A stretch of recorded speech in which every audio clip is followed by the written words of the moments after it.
आज के सेशन में आपके अपने एजुकेशन स्मार्ट एजुकेशन चैनल में स्वागत। आज मैं एक मोटिवेशन स्पीच लेकर के आई हूँ, जिसमें एक कहानी के माध्यम से मैं अब तक ये बात पहुँचाना चाहती हूँ कि लाइफ की वैल्यू क्या है। एक बार क्या होता है कि एक बालक होता है, वो अपने पिताजी से पूछता है कि पापा लाइफ की वैल्यू क्या है, लाइफ ऑफ वैल्यू। तो उन्होंने कहा कि बेटा आप ऐसा करो कि एक उस वहाँ नदी में से एक पत्थर ले आओ और उस पत्थर को फिर मैं बताता हूँ आपको। तो वो बालक होता है, वो एक अच्छा गोल पत्थर ले आता है और उस पत्थर को वह फिर पापा को बताता है ला करके। फिर उसके पापा ने कहा कि आप उसे बाज़ार लेकर के जाओ और वहाँ पर इसकी कोई प्राइस पूछे तो केवल 2 अंगुली खड़ी करना और कुछ भी नहीं बोलना। तब बच्चा ऐसा ही करता है और बाज़ार में उस पत्थर को लेकर के जाता है और बहुत देर तक बैठा रहता है और उसके बाद भी कोई कस्टमर नहीं आता है उसके पास में। तो वह उसको बहुत देर बाद एक वृद्ध महिला आती है और वो उस पत्थर को देखती है।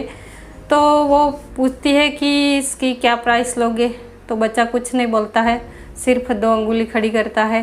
तो वो औरत कहती है कि 200 रुपये, हाँ मैं देने के लिए तैयार हूँ, आप मुझे ये पत्थर दे दो। वह बच्चा फिर भी कुछ नहीं बोलता है और उसके बाद में वह पत्थर नहीं देता है और वापस घर पर आ जाता है और उसके पिताजी को कहता है कि पापा इस पत्थर के एक महिला आई थी, वो 200 रुपये दे रही थी और तब मैंने उसकी प्राइस 200 रुपये वो कह रही थी। फिर उसके पापा ने कहा कि आप ऐसा करो कि इस पत्थर को संग्रहालय लेकर के जाओ। तो वह बच्चा होता है, वो उस पत्थर को संग्रहालय में लेकर के जाता है, वहाँ पर जाता है और वहाँ पत्थर लेकर बैठ जाता है। फिर वहाँ पर एक आदमी होता है, वो उस बच्चे को देख करके वो उससे पूछता है, उसके हाथ में पत्थर देकर वो पूछता है कि इस पत्थर की प्राइस क्या है। तब बच्चा उससे कुछ नहीं बोलता है और 2 अंगुली खड़ी कर देता है। तब वह आदमी कहता है कि 20,000 लोगे। तो वह बच्चा फिर भी कुछ नहीं बोलता और वापस घर आ जाता है और अपने पापा से बोलता है कि पापा संग्रहालय में इसकी कीमत 20,000 रुपये थी। तब उसके पिताजी कहते हैं कि बस बेटा, अब आपको एक आखिरी मौका है आपका और मैं वहाँ पर आपको भेज रहा हूँ और वहाँ पर एक अपने बाज़ार में एक कीमती पत्थर की दुकान है, वहाँ पर आप जाना और इस पत्थर को वहाँ ले जाना। तब भी वही करना, वहाँ प्राइस पूछे तो कुछ भी मत बोलना, बस 2 अंगुली खड़ी कर देना। तब वह बच्चा होता है, वो बाज़ार में कीमती पत्थरों की दुकान पर उस पत्थर को लेकर के जाता है और वहाँ पर दुकान पर केबिन के पीछे खड़ा हुआ एक वृद्ध व्यक्ति बाहर निकल कर आता है और बच्चे के हाथ में पत्थर देखकर कहता है कि यह पत्थर आपको कहाँ से मिला, मैं उसे कई सालों से ढूंढ रहा था और आप इसकी क्या प्राइस लोगे। तो बच्चा कुछ नहीं बोलता है, बस 2 अंगुली खड़ी कर देता है। तब वह वृद्ध व्यक्ति कहता है कि 2 लाख, हाँ मैं आपको 2 लाख रुपये देने के लिए तैयार हूँ, लेकिन आप ये पत्थर मुझे दे दो। फिर वह घर पे आता है और अपने बच्चे को, अपने पिताजी को बताता है कि पापा वहाँ कीमती पत्थर की दुकान पर इसका मूल्य 2 लाख रुपये है। तब उसके पिताजी ने कहा कि बेटा, तुम्हारी लाइफ की वैल्यू समझ में आई तुम्हें। इस पत्थर की वैल्यू जब तू बाज़ार में रोड पे बैठा था तो 200 रुपये थी, जब संग्रहालय में गया तो 20,000 रुपये थी और जब कीमती पत्थरों की दुकान में गया तो 2 लाख थी। ठीक वैसे ही तुम्हारे लाइफ की भी वैल्यू है और तुम्हें इसको समझना है कि तुम्हें तुम्हारी लाइफ को कहाँ रखना है। रोड पे मजदूरी करने के लिए रखना है या संग्रहालय में रखना है या कीमती पत्थर की वाली दुकान में रखना है, ये तुम्हारी लाइफ की वैल्यू है। तुम 200 रुपये वाली मजदूरी करोगे कि 2,000 रुपये प्रतिदिन वाली, 20,000 रुपये प्रतिदिन प्रति माह वाली मजदूरी करोगे या 2 लाख रुपए प्रति माह वाली, ये तुम्हारा वो लाइफ तय करेगा कि तुम कैसे बनते हो। तुम्हारी लाइफ की वैल्यू तब होगी जब तुम लाइफ में कुछ बनोगे, और लाइफ में तुम कुछ तब बनोगे जब कठिन परिश्रम करोगे और वहाँ पर जाने की हिम्मत रखोगे। तब उस बच्चे ने जाना कि मुझे कठिन परिश्रम करना है और कठिन परिश्रम करके अपने लाइफ को अच्छा बनाना है। तब उसकी लाइफ की वैल्यू से समझ में आई और वह समझ गया कि मुझे अपनी लाइफ में कुछ करना है और कुछ बनना है।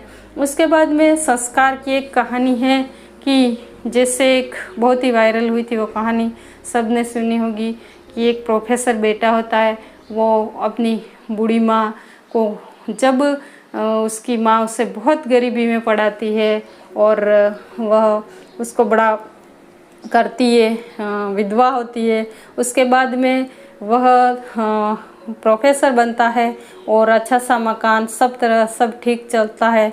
उसके बाद में थोड़े दिनों बाद उसकी माँ को लकवा हो जाता है और जब लकवा के 2 महीने करीबन बीत जाते हैं तो उसका बेटा सोचता है कि क्यों नहीं इस आफत से छुटकारा पाया जाए और अपनी माँ को गोद में उठाता है। तब माँ सोचती है कि मेरा बेटा मुझे दुनिया दिखाएगा, वो समझ गया है कि मैं चल फिर नहीं सकती, तो मैं उसको बाहर दिखाने ले जाता हूँ। फिर जब वो चिड़ियों पे चढ़ता है उसको लेकर के गोद में, तो वो सोचती है कि मेरा बेटा मुझे चिड़िया नहीं, मैं चिड़िया नहीं सर सकती, ये सोचकर मुझे ऊपर ले जा रहा है, मुझे आज दुनिया दिखाएगा। ऊपर ले जाकर जब वह रखता है और उसको वापस उठाता है, तब वह सोचती है कि मेरा बेटा मुझसे कितना प्यार करता है, वह मुझे कैसे गोदी में खिला रहा है। और जब वह उसे उठा करके नीचे फेंक देता है तो वह 4थी मंजिल से नीचे आती है, तो 3-4 सेकेंड में वह अपने अंतिम सांस लेती है। वह कुछ भी सोच न पाई थी, लेकिन उस सच का पता तब लगा जब पुलिस पड़ताल हुई और उसके बाद में सीसीटीवी फुटेज से उसका पता चला कि वो वृद्ध माँ प्रोफेसर की मरी नहीं थी, वह उसने उसको 4थी मंजिल से फेंक करके मार दिया था। तो उसका बेटा जब उसे पूछताछ में उसने कहा कि मैं माँ की बीमारी से तंग आ गया था और मैंने 2 महीने हो गए थे, जो कि उस आफत से छुटकारा पाने के लिए मैंने माँ को 4थी मंजिल से नीचे फेंक दिया। तब वह माँ बेचारी, उसको 9 महीने तक पेट में रखने वाली और उसको पाल पोस कर बड़ा करने वाली उस माँ को उस बेटे ने मार दिया। कितनी दरिंदगी से, जैसे कि मुझे उसके लिए 2 लाइनें मुझे याद आ रही है। फिल्म की तासीर सब गुरूर में बदली, फिल्म की तासीर सब गुरूर में बदली, बुनियाद रिश्तों की महज दस्तूर में बदली, बुनियाद रिश्तों की महज दस्तूर में बदली। बुजुर्गों को फ़कत आफत समझ बैठी औलाद, बुजुर्गों को फ़कत आफत समझ बैठी औलाद, आदम की बड़ी बेनूर में बदली, आदम की बड़ी बेनूर में बदली। जैसे कि इस बेटे को जैसे वो उसने पाल पोस कर बड़ा किया था और प्रोफेसर बनाया था, तो आज का जो युवा पीढ़ी है एवं मध्यम वर्ग जो है, वह पेरेंट्स ये सोचते हैं कि बच्चा जब 6 साल का होता है या 8 साल का होता है तो उसको बाहर हॉस्टल में रख दें एवं उसको एक मशीन की तरह बनाया जाता है, डॉक्टर बनाया जाता है, इंजीनियर बनाया जाता है, RS बनाया जाता है, IAS बनाया जाता है। तो वह 8 साल का बच्चा जब घर से बाहर हॉस्टल में रहता है तो वह हॉस्टल की पूरी ज़िंदगी एक बस उठना, पढ़ना और रट्टा लगाना, यही उसकी शिक्षण पद्धति होती है। उसने लाइफ में संस्कार सीखे ही नहीं, तो वह कहाँ से अपने परिवार को समझ पाएगा, अपने माँ बाप को समझ पाएगा। तो इस तरह के आज के जो शिक्षा प्रणाली में जो बच्चे पैदा हो रहे हैं, बच्चे जो बड़े हो रहे हैं, और हमारा जो मध्यम वर्ग बच्चों के प्रति जो लापरवाही बरत रहा है कि मेरा बच्चा हाँ शुरू से बाहर रख दूं और वहाँ हो कर के वहाँ जा कर के वो अच्छी पढ़ाई करे, अच्छा पद प्राप्त करे, डॉक्टर बने, इंजीनियर बने। अरे हाँ, उस पढ़ाई की का क्या अर्थ है जो डॉक्टर और इंजीनियर जो बन रहे हैं मशीनों की तरह, उसमें संस्कार नहीं आएंगे, अच्छा इंसान नहीं बनेगा, जो समाज सेवा का कार्य नहीं करेगा, जब वह अपने परिवार को नहीं समझ सकता, अपने संस्कार उसमें नहीं डाले, तो वह बच्चा अच्छे समाज और अच्छे देश का निर्माण कैसे करेगा। जैसे वर्तमान में शिक्षा के लिए बहुत प्रयास किए जाते हैं, लेकिन जो बच्चा बचपन से 8 साल से जो 25 साल तक हॉस्टल में रहा और उसके बाद में वह अपना परिवार, अब शादी हो जाती है और शादी के बाद में अपने परिवार के साथ में रहता है, तो उसको बूढ़े माँ बाप एक बोझ लगने लगते हैं। और वही होगा जो अपनी बूढ़ी माँ के साथ एक प्रोफेसर बेटे ने किया। इसलिए आज के बच्चे को मशीनरी बच्चा नहीं बनाना है, इंजीनियर भी बन जाएगा, डॉक्टर भी बन जाएगा, लेकिन उसको घर के संस्कार नहीं मिलेंगे तो वह कुछ नहीं, वह अच्छा इंसान नहीं बन पाएगा, उसकी वह ज़िंदगी कुछ भी काम की नहीं। इसलिए वर्तमान में जो बच्चे इस विद्यालय में आ रहे हैं, हमारे पास में आ रहे हैं, उन बच्चों को पढ़ाई के साथ साथ में अच्छे संस्कारवान संस्कार की शिक्षा दी जाए, अच्छे इंसान बनाने की शिक्षा दी जाए।